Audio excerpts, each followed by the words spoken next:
సహజ ఔషధ చిట్కాలు. ఎండు కొబ్బరికాయను గసగసాలతో కలిపి తింటే నోటి పూతల నయమవుతాయి.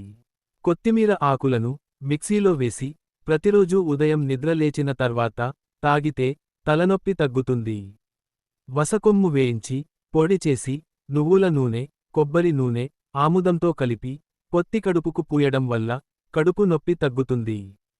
పెరుగును శరీరంపై రుద్దుకుని స్నానం చేయడం వల్ల వేసవి చెమటకాయలు దూరమవుతుంది.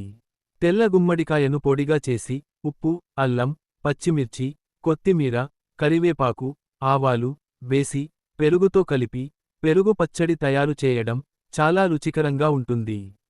గుమ్మడికాయ రక్తపోటు, కొలెస్ట్రాల్ మరియు తలతిరుగుడును నియంత్రిస్తుంది. శరీర ఆరోగ్యానికి సంబంధించిన ఇటువంటి విలువైన సమాచారం మీకే కాకుండా ఇతరులతో కూడా పంచుకోండి. ప్రకృతిక ఆహార మరియు ఆయుర్వేద సలహాదారులు, సాంప్రదాయ వైద్యులు సురేష్.